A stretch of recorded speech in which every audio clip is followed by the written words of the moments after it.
1972 সাল থেকে যে এই সংবাদপত্র জগতের সঙ্গে যুক্ত, দিবারাত্র যার সহযোগিতা আমি পাই তিনি হলেন আমাদের কমল সামন্ত, আছেন সনাতন দাস, গজেন্দ্র মহাপাত্র, আছেন লাট্টু, ওর ভালো নাম ঠিক জানি না, লাট্টু আছে, আমাদের সহযোগিতা করে।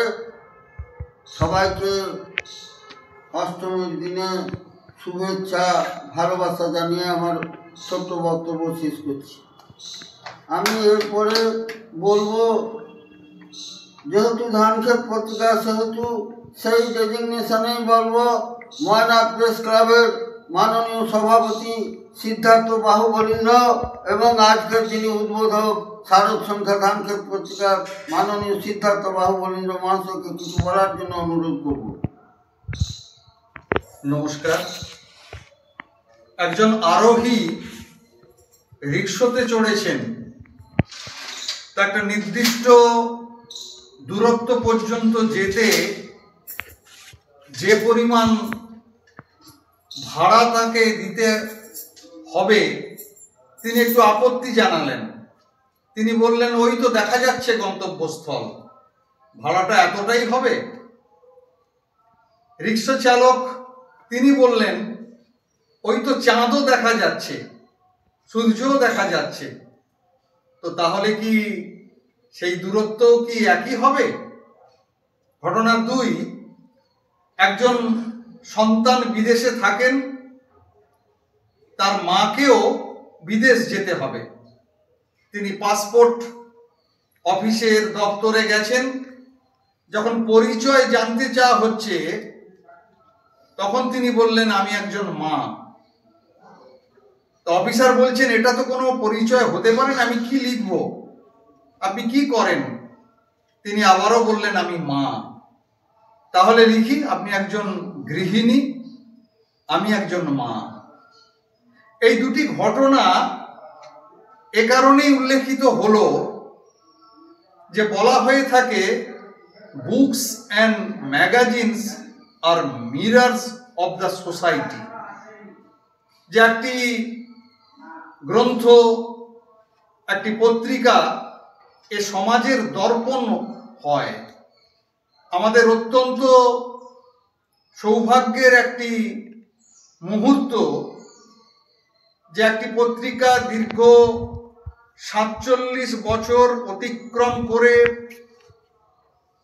সুবর্ণ জয়ন্তীর পথে এগোচ্ছে এবং তার ঐতিহ্য এবং আধুনিকতাকে পাশাপাশি বহন করছে, এটা সচরাচর হয় না। এবং এ কারণেই আমি ওই প্রথমের দুটি ঘটনা উল্লেখ করলাম, যে ঘটনা আমাদের মনে হয়তো হাসির উদ্রেক করে, আবার কোনো ঘটনা আমাদের মধ্যে চিরস্থায়ী একটা আবেদন এনে দেয়। অর্থাৎ একটা পত্র পত্রিকা তার বিষয় নির্বাচন কিভাবে করবে সেটা একটা খুব গুরুত্বপূর্ণ বিষয়, এবং ধানক্ষেত পত্রিকা কিন্তু তাই আমাদের সামনে তুলে ধরে। এবং শুধু এইখানেই সীমাবদ্ধ নয়, ধানক্ষেত পত্রিকার মধ্য দিয়ে আমরা সমাজ, দেশ, জাতি, রাষ্ট্র, আধুনিকতা, ঐতিহ্য এবং ইতিহাস সমৃদ্ধ হয়ে উঠি আমরা। পাঠকের সঙ্গে লেখকের, সম্পাদকের যে নিবিড় সংযোগ, সেটুকুও কিন্তু আমরা পেয়ে থাকি এই পত্রিকার মাধ্যমে। এবং আমরা যখন অবাক হই যে আজকে কলকাতার যে সমস্ত প্রতিষ্ঠিত প্রতিষ্ঠান রয়েছে, তা ন্যাশনাল মিউজিয়ামই হোক, ভিক্টোরিয়া মেমোরিয়াল হোক, এশিয়াটিক সোসাইটি হোক, ন্যাশনাল লাইব্রেরি হোক, অথবা শ্রেষ্ঠ যে কটি রাজবাড়ি এখনো তারা তাদের পরম্পরা বহন করে নিয়ে যাচ্ছেন, তা শোভাবাজার রাজবাড়ি, রানী রাসমণির যে পরম্পরা, সাবর্ণ চৌধুরী পরিবার, সর্বত্র কিন্তু ধানক্ষেত পত্রিকা তার প্রতিনিধিত্ব সেখানে পাঠিয়ে আমাদেরকে অত্যন্ত সম্মানিত করেছেন।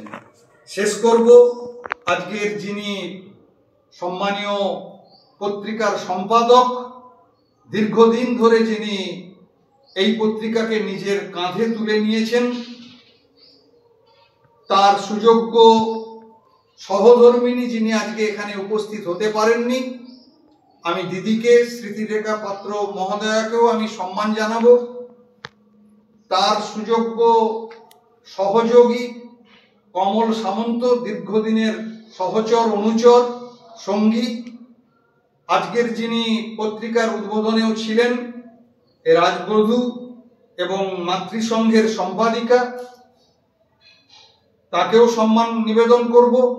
আমাদের মধ্যে আমার ছাত্র সনাতন দাস গজেন্দ্র মহাপাত্র রয়েছে, লাট্টুবাবু আছেন, আর সঞ্চালক সুমন জানা রয়েছে, এবং প্রেস ক্লাবের আরেক সদস্য প্রশান্ত বেরা তথা যাদব বেরা সহ অন্যান্যরা। শুধু একটা কথা দিয়ে শেষ করব, একটা পত্র পত্রিকা টিকে থাকে কিন্তু নবজাগরণ এবং আশাবাদের মধ্য দিয়ে।